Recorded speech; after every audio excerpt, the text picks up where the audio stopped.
नमस्कार साथियों, मैं रणवीर सिंह आप सभी का आपके अपने परिवार ITI अड्डा 24/7 के इस ऑफिशियल यूट्यूब चैनल पर आप सभी साथियों का मैं तहे दिल से हार्दिक स्वागत व अभिनंदन करता हूं और उम्मीद करता हूं कि आप जहां भी होंगे बिल्कुल स्वस्थ होंगे, मस्त होंगे और अपनी शानदार सी परीक्षा में शानदार तरीके से, लाजवाब तरीके से लगे होंगे।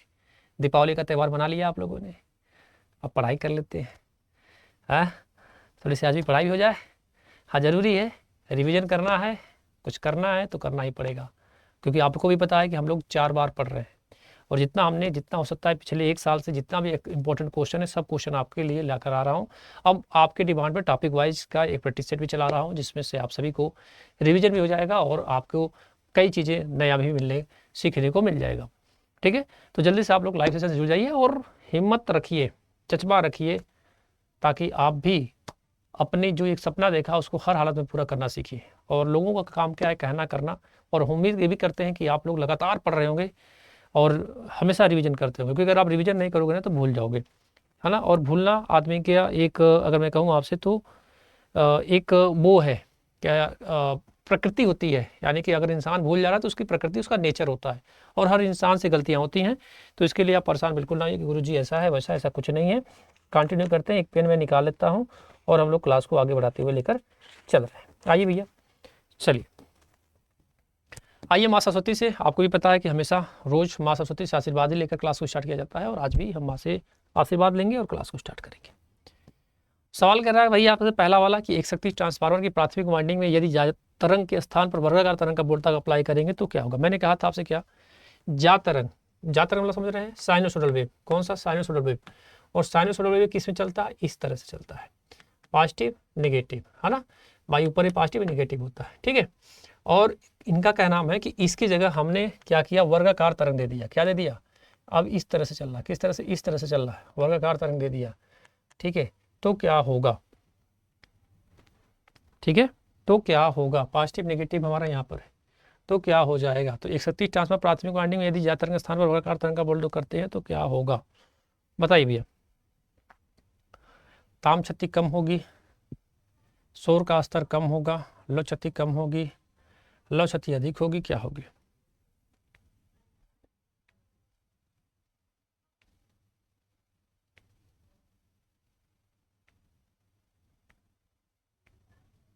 तो लौ क्षति क्या हो जाएगी? लौ क्षति कम होगी। बिल्कुल सही बात है, इसमें कोई शक नहीं है।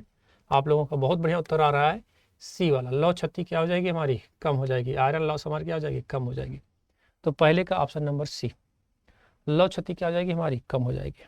आयरन लॉस हमारी क्या हो जाएगी? कम हो जाएगी।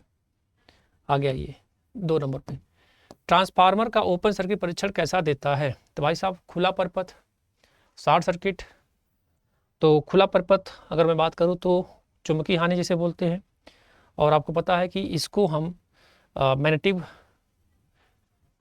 धारा के नाम से भी कह सकते हो, कोर भी बोल सकते हो, लॉ भी बोल सकते हो, कांस्टेंट भी बोल सकते हो, नियत भी बोल सकते हो। और मतलब कि ये परिवर्तन नहीं होता है ना। लोड बढ़े या ना बढ़े ये फिक्स होता है, कांस्टेंट स्पीड होता है। तो ट्रांसफर ओपन सर्किट परीक्षण देता है क्या? चुंबकन धारा और कोर वाला। और चुंबकन धारा और कोर वाला को तो आपको पता है, ये कोर वाला लॉसेस चुंबकन धारा। तो नो लोड पे धारा का मान कितना होता है? 2 से लेकर 5%, ठीक है। और पावर फैक्टर का मान कितना होता है? तो 0.1 से लेकर 0.2 तक होता है, ठीक है। मैं लिख देता हूँ आपको, नो लोड पे धारा का मान कितना होता है भाई साहब? तो नो लोड पर करंट कितना होता है? तो भाई साहब करंट होता है आपका 2% से 5%, ठीक है। और पावर फैक्टर कितना होता है? शक्ति गुणांक इसे बोलते हैं, पावर फैक्टर। तो पावर फैक्टर कितना होता है भाई साहब? 0.1 से लेकर 0.2 तक, या 0.2 से लेकर 0.3 तक, ठीक है। तो 0.2 से लेकर 0.3 तक ही करिए आप, ठीक है। ये पावर फैक्टर का मान होता है, ठीक। 2 चीज़ें और याद कर लीजिएगा, तो चुंबकन धारा और कोर, ठीक है। और जो शॉर्ट वाला होता है वो ताम्र हानि होती है, कॉपर हानि, कॉपर लॉसेस, कॉपर वाला, ठीक है। चलिए 2 नंबर हो गए गुरु जी। हाँ, हो गया 2 नंबर। क्वेश्चन नंबर 3 क्या कह रहा है? 500 केवी ट्रांसफार्मर की स्थिर हानि 500 वाट है, अस्थिर हानि 2000 वाट है। किस बार पर ट्रांसफार्मर सबसे अधिक दक्ष होगा? यानी किस वाले पे भाई साहब अधिक होगा? आयरन भी दे दिया आपने, कॉपर भी दे दिया। तो और हमको पता है कि ट्रांसफार्मर अधिकतम दक्षता के लिए फार्मूला क्या होगा? तो आयरन लॉस बटा कॉपर लॉस, करड़ी में मान रख दो दोनों का और दोनों को हल कर लीजिए, उत्तर आ गया। क्या दिक्कत है भाई बताओ, सिंपल सवाल है आपके सामने। ठीक है, तो भाई साहब क्या होता है, केवीए जितनी रेटिंग होगा उसको रखो आप, केवीए है ना, किलो वोल्ट एम्पियर गुड़े उसके बाद आपका क्या हो जाएगा आयरन लॉस, और ऊपर क्या हो जाएगा आपका, नीचे हो जाएगा हमारा कॉपर लॉस। तो आयरन लॉस का कितना मान कितना दिया गया, स्थिर हानि कितनी है 500 गुरुजी, और आपका ये अस्थिर हानि कितनी है गुरुजी, हमने कहा भाई साहब आपका 2000, काट लो भाई इसको, ये भी कट गया। तो ये क्या है करड़ी में है, तो 5 का स्क्वायर करेंगे कितना आ जाएगा 25, कितना आ जाएगा आपका 25, कितना आएगा आपका 25 होगा, करके देखो कितना आ रहा है आपका। तो 500 केवी, तो केवी का मान यहाँ रखो भाई, आ जाओ 500 केवी पूछा है ना, 500 गुड़े, मैं आपके सामने कर रहा हूँ, मैं कुछ ऐसा नहीं कर रहा हूँ, 5 ऊपर या फिर आप क्या करो 5/25 कर लो।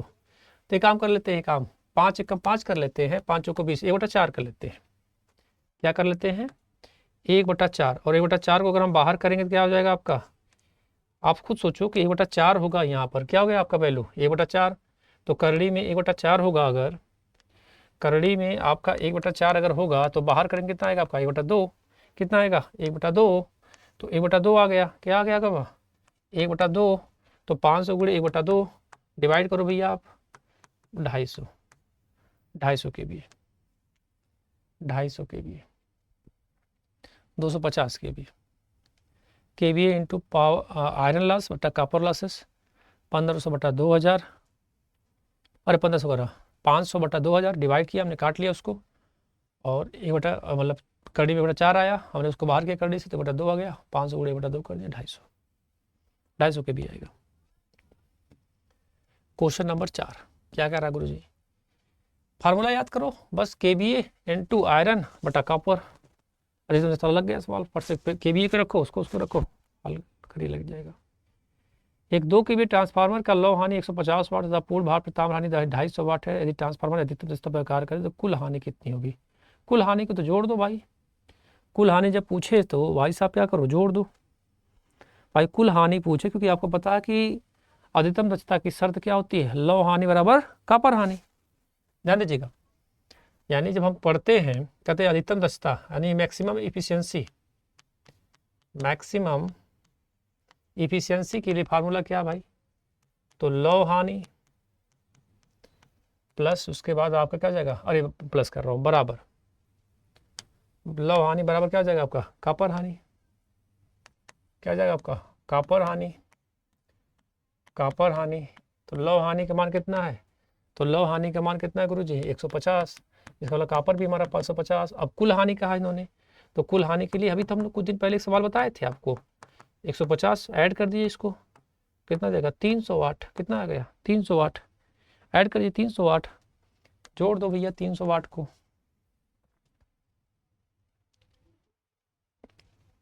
क्वेश्चन नंबर 4,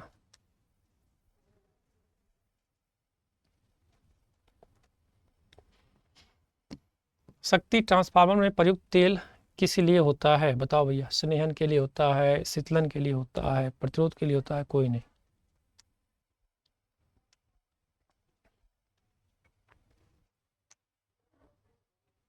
शक्ति ट्रांसफर प्रयुक्त तेल के लिए किसके लिए होता है, कूलिंग के लिए, कूलिंग और इंसुलेशन, तो इंसुलेशन ऑप्शन में है नहीं तो कौन सा करेंगे कूलिंग, सीधा उत्तर कर दो कूलिंग, शीतलन, कूलिंग वाला गुरुजी लॉक करवा दो, हमने कहा हाँ भाई बिल्कुल कर देंगे कूलिंग वाला, कोई शक ही नहीं है कूलिंग का, ठीक है कूलिंग। चलिए आगे बढ़ते हैं, ट्रांसफार्मर के तेल में नमी को अलग अलग करने के लिए करने का कार्य कौन करता है, तो ब्रीदर करेगा और कौन करेगा, तेल में नमी को अलग करने का काम कौन करेगा, ब्रीदर, कौन करेगा भैया ब्रीदर,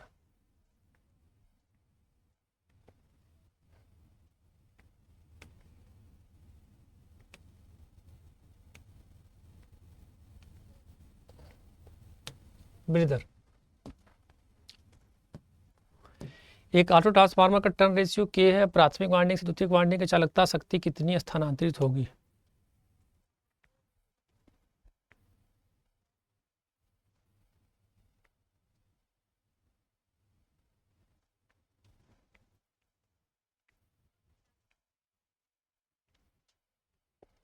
एक ऑटो ट्रांसफार्मर का टर्न रेशियो के है, प्राथमिक वाइंडिंग से द्वितीयक वाइंडिंग की चालकता शक्ति कितनी स्थानांतरित होगी।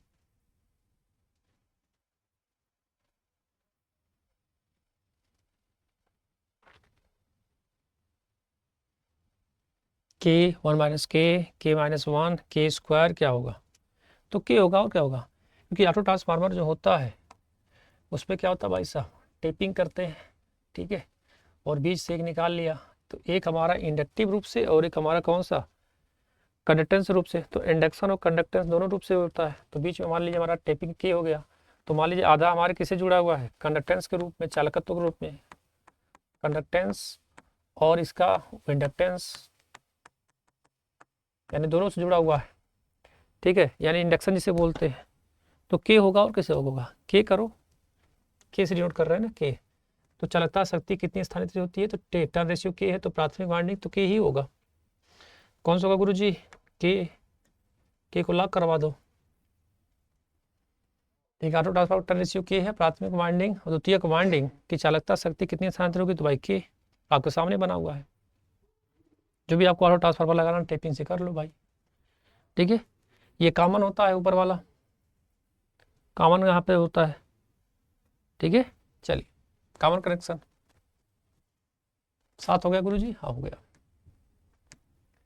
चलिए इसको बताइए, एक ट्रांसफार्मर एक फेज वाले के द्वितीयक टर्मिनल वोल्टेज 200 वोल्ट है, ईएमएफ 180 वोल्ट है, प्रतिशत वोल्टेज नियमन क्या होगा, भाई देखो सिंक्रोनस मोटर में प्रतिशत वोल्टेज रेगुलेशन तो नहीं होता, लेकिन यहाँ पर आपको no load minus full load बटा फुल लोड गुणे 100 आपको वोल्टेज रेगुलेशन देखने को मिलता है, किसमें, ट्रांसफार्मर में, तो इनका क्या नाम ये है कि टर्मिनल वोल्टेज 200 वोल्ट है, ठीक है, तो यानी E2 माइनस V2 बटा V2 गुणे क्या जाएगा आपका 100, फार्मूला याद है क्या, नो लोड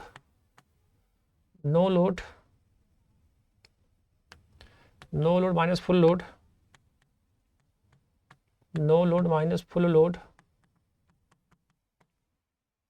बटा आपका क्या जाएगा फुल लोड गुणे 100, यही होता है ना भाई, no load minus full load. अब वोल्टेज की अगर मैं बात करूं तो आप इसको क्या लिख सकते हैं, ऊपर यहाँ पर बी भी बना सकते हैं कि आपका वोल्टेज माइनस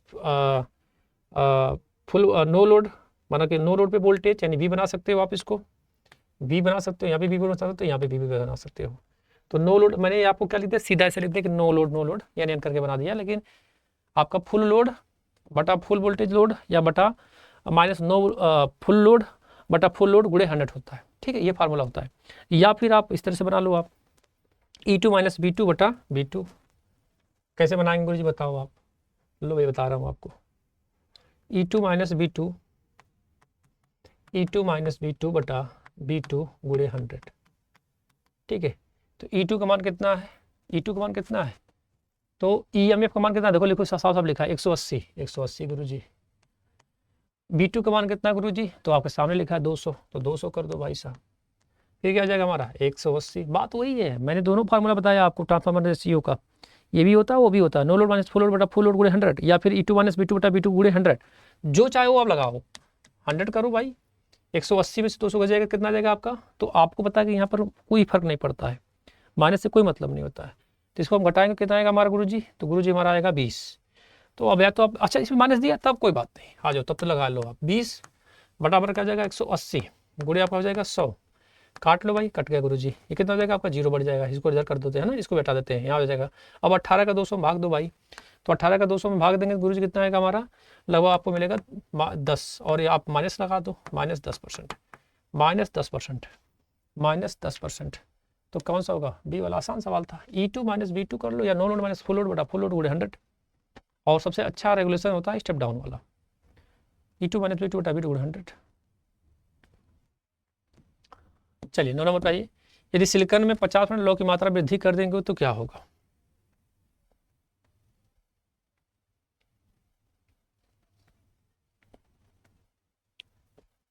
यदि सिलिकॉन में 5% लोहे की मात्रा की वृद्धि कर देंगे तो क्या फर्क पड़ेगा, यही जानना चाहते हैं जानना, स्टेसिस हानि में वृद्धि हो जाएगी, यस ये तो होना चाहिए है ना, हाँ स्टेसिस में क्या हो जाएगी वृद्धि, ठीक है, तो यही से होगा, क्योंकि लौ हानि और भंवर धारा हानि हमारा इसी में आता है, तो हिस्टेसिस हानि में वृद्धि होगी, हाँ यही होगा हमारा, तो हिस्टेसिस, और आपको भी पता है कि भाई साहब इसमें भंवर एडी और कौन सा आता है आपका कोर वाला भी, भाई कोर भी बोल सकते हो, कोई दिक्कत नहीं है, तो आप क्या करो, इसको लॉक करो। ये वाला उत्तर आपका सही हो जाएगा। क्वेश्चन नंबर 9, यानी सिलिकॉन में लोहे की मात्रा में वृद्धि कर देंगे तो हिस्टैरिसीस हानि में वृद्धि होगी, बढ़ेगा नहीं, ताम्र में वृद्धि नहीं होगा, क्यों ताप में कमी होगा नहीं, पहला वाला ऑप्शन आपका होगा, क्योंकि हिस्टैरिसीस में क्या होता है हमारा भंवर या कोर। ठीक है, चलिए आगे बढ़ते हैं। एक ट्रांसफार्मर का प्रेरक प्रतिघात किस पर निर्भर करता है? प्रेरक प्रतिघात किस पर निर्भर करेगा? एक ट्रांसफार्मर का प्रेरक प्रतिघात किस पर निर्भर करता है? विद्युत वाहक बल पे करेगा, चुंबकीय फ्लक्स पे करेगा, चुंबकीय वाहक बल पे करेगा, क्षण फ्लक्स पे करेगा, किस पे करेगा? The inductive reactance of a transformer depend, किस पे करेगा भाई साहब? तो चुंबकीय हानि पे करना चाहिए और किस पे करना चाहिए? तो चुंबकीय वाहक बल पे करेगा, चुंबकीय फ्लक्स पे करेगा, विद्युत वाहक बल पे करेगा, क्षण फ्लक्स। तो प्रेरक की प्रतिघात किस पर निर्भर करेगा? तो भाई साहब किस पे करेगा?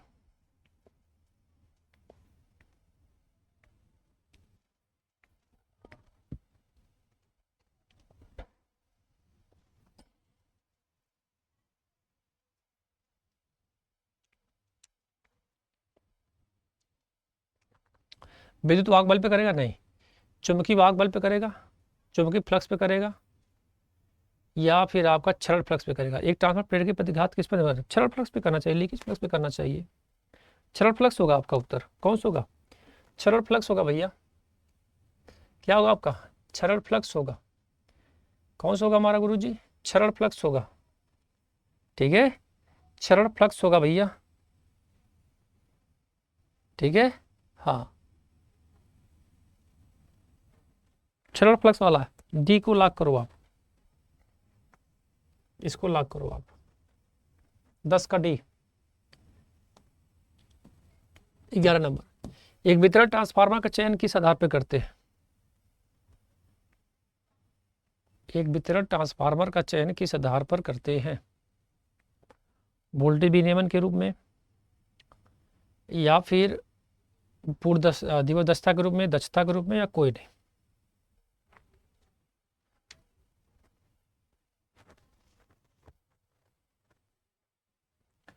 तो भाई वितरण है, क्वेश्चन नंबर 11 कह रहा आपसे, तो पूर्ण दिवस पे करेंगे और किस पे करेंगे? वितरण ट्रांसफार्मर चयन किस आधार पे करते हैं? तो वोल्टता नियमन पे नहीं करते हैं, वोल्टेज रेगुलेशन पे नहीं करते हैं, फुल डे इफिशियंसी पे करते हैं।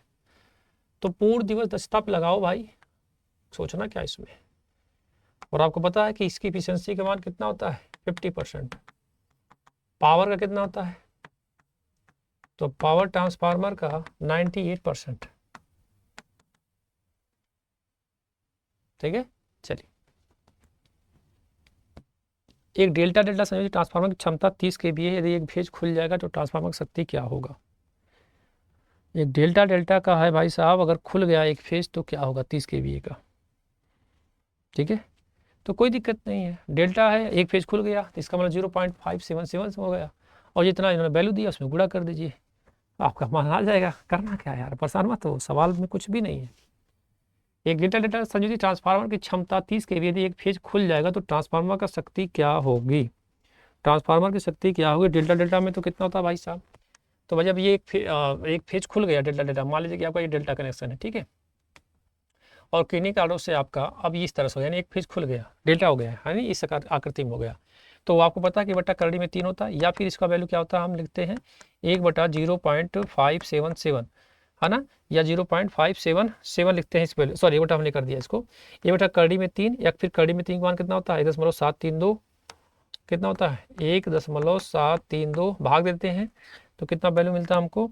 0.577। ठीक है, और इसमें हम क्या करेंगे? 0.577 में 30 से गुणा करेंगे, जितना केवी दिया गया गुणा करो भैया आपको, तो मान कितना मिलेगा? 17.3 kVA मिलेगा। करके देखो भैया, आपको इतना ही मिलेगा। कुछ भी कहे आपसे, खुल गया है, कुछ भी कहे फट से करो। ठीक है, हाँ 0.577 आएगा, सॉरी, उसमें हम 30 से गुणा करेंगे तो 17.3 kVA आपका मिल जाएगा। तो क्वेश्चन नंबर 12 का बी वाला ऑप्शन समझ में आ रहा है ना?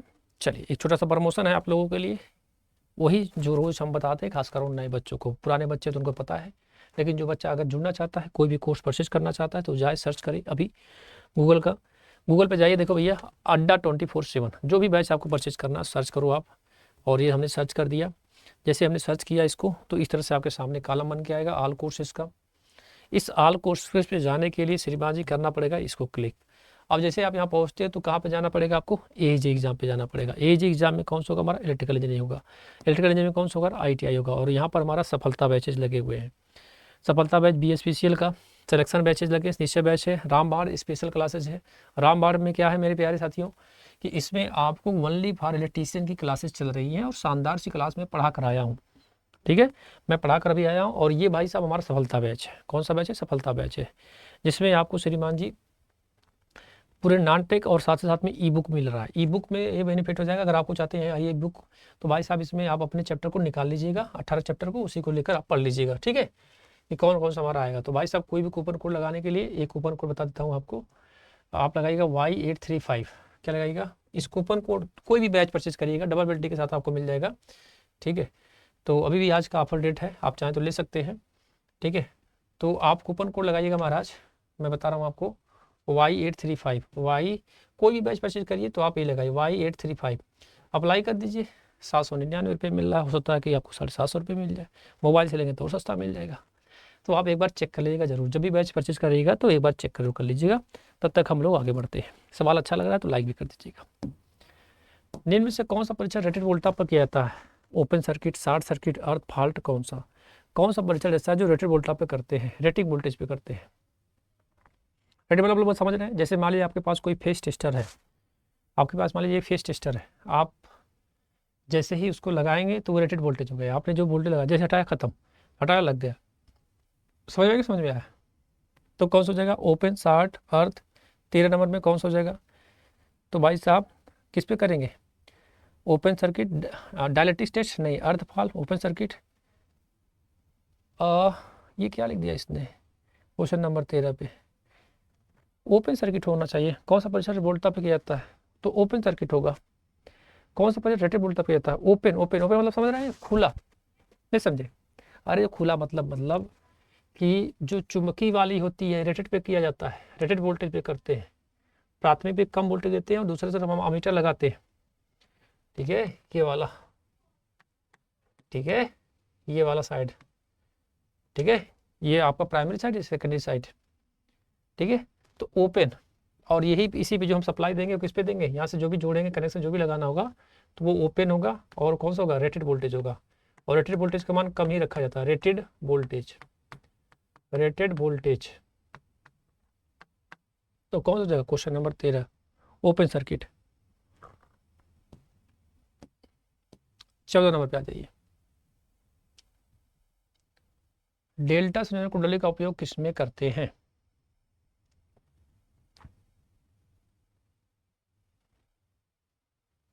डेल्टा संयोजन में कुंडली का उपयोग किसमें करते हैं।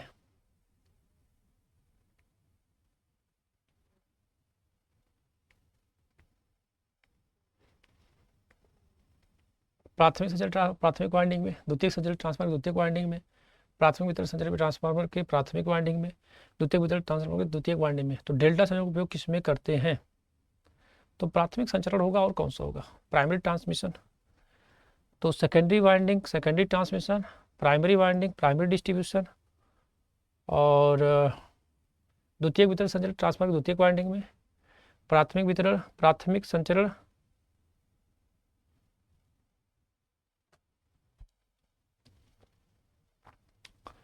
देखो भैया अगर मैं बात करूं कनेक्शन की तो 3 फेज 3 वायर जो होता है, कुछ बातें बता देता हूं आपको, ध्यान दीजिएगा। देखिए मैं क्या बता रहा था आपसे कि 3 फेज मतलब कि अरे ट्रांसमिशन कनेक्शन बता रहा था आपको ना। देखो भैया प्राइमरी ट्रांसमिशन एक होती है, एक आपकी प्राइमरी होती है ट्रांसमिशन लाइन, दूसरी हमारी होती है सेकेंडरी, सेकेंडरी ट्रांसमिशन लाइन, और एक हमारा होता है प्राइमरी डिस्ट्रीब्यूशन, प्राइमरी डिस्ट्रीब्यूशन, और एक हमारा होता है सेकेंडरी, सेकेंडरी डिस्ट्रीब्यूशन। तो प्राइमरी ट्रांसमिशन, सेकेंडरी ट्रांसमिशन और आपका प्राइमरी डिस्ट्रीब्यूशन, इसमें हमारा क्या होता है 3 फेज 3 वायर, इन सभी में तीनों में 3 फेज 3 वायर होता है। और जो सेकेंडरी डिस्ट्रीब्यूशन होता है इसमें 3 फेज 4 वायर होता है। समझ में आया क्या, समझ में आया। तो कौन सा होगा गुरु जी हमारा, तो डेल्टा संयोजन में प्राथमिक वाला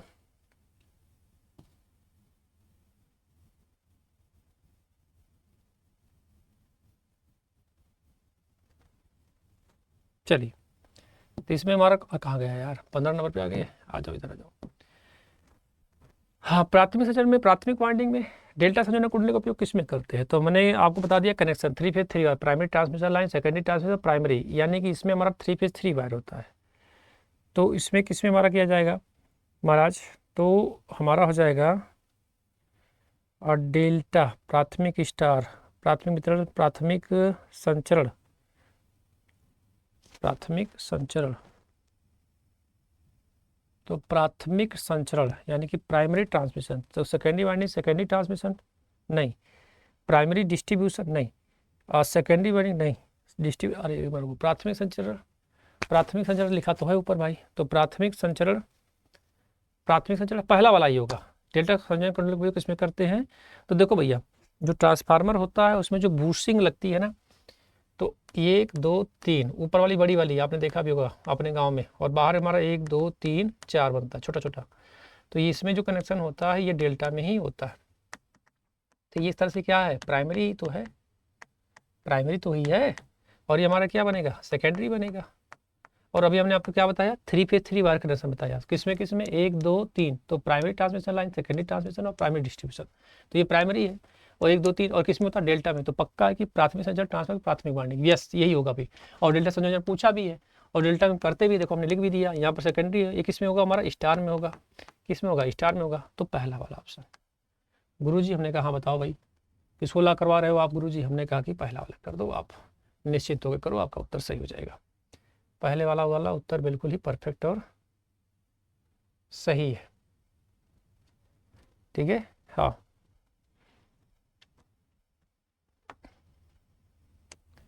किस ट्रांसफार्मर की प्राथमिक द्वितीयक चुंबकीय संबंध में विद्युत चुंबकीय संबंध होता है? तो भाई साहब ऑटो में होगा, और किस में होगा? कि which transformer has the magnetic connection as will be electrical connection between primary and secondary? किस में होगा भाई? ऑटो, बहुत बढ़िया, ऑटो करो गुरुजी, ऑटो। हमने कहा हाँ बिल्कुल वही ऑटो ही करेंगे। चलिए आगे बढ़ते हैं। बूस्टर संचरण लाइन में किस प्रकार का संयोजित किया जाता है? तो बूस्टर जो होता है वो लाइन के श्रेणी में जोड़ा जाता है या समानांतर में जोड़ा जाता है, किस में जोड़ा जाता है? बूस्टर कनेक्शन कैसे करते हैं? बूस्टर कनेक्शन कैसे किया जाता है मित्र? बूस्टर कनेक्शन कैसे किया जाता है मित्र? बूस्टर का कनेक्शन कैसे करोगे आप? बूस्टर कनेक्शन कैसे किया जाएगा? तो बूस्टर कनेक्शन कैसे करते हैं?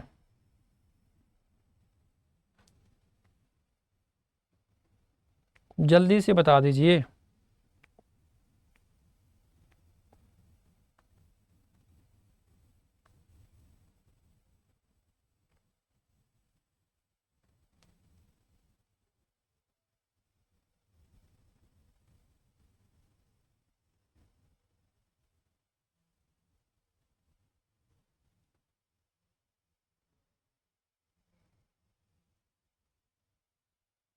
चलिए क्या करता है भैया? भाई देखो, बूस्टर जो होता है वो एक तरह से कहूँ मैं अगर आपसे, तो ट्रांसफार्मर की ही बात होता है। बूस्टर को क्या बोलते हैं, ट्रांसफार्मर होता है, और क्या करता है भाई, वोल्टेज ड्रॉप की जो प्रतिपूर्ति होती है, यानी जो कमियां होती है उसको खत्म, मतलब कम करने नहीं देता, यानी कि पूरी की पूरी तरह से मिलने देता है आपको, आपका जो भी उपकरण लगा होता है। यानी अगर मैं कहूँ आपसे कि बूस्टर संचालन लाइन किस प्रकार संयोजित करते हैं, तो बूस्टर क्या भाई, तो बूस्टर एक प्रकार का ट्रांसफार्मर ही होता है मित्र। बूस्टर क्या होता है भाई, एक प्रकार का अगर मैं कहूँ आपसे तो ट्रांसफार्मर ही है। अरे यार, बूस्टर क्या है, एक प्रकार से अगर मैं कहूँ तो आपको ट्रांसफार्मर ही होता है। क्या होता है भाई, ट्रांसफार्मर होता है।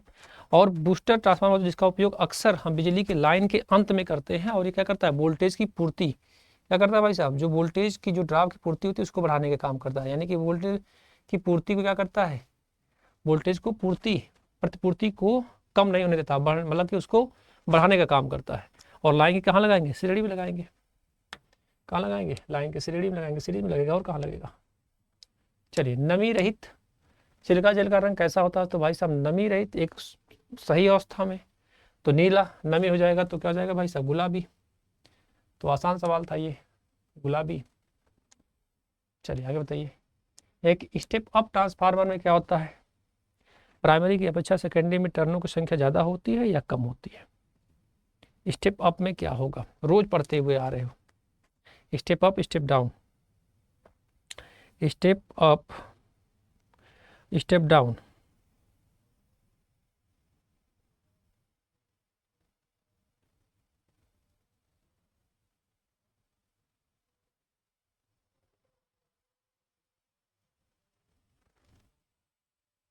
जल्दी बताइए।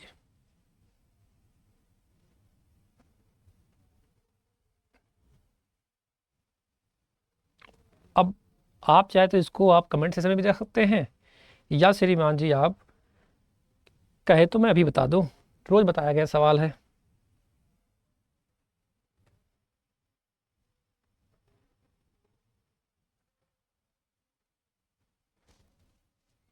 बताओ भैया।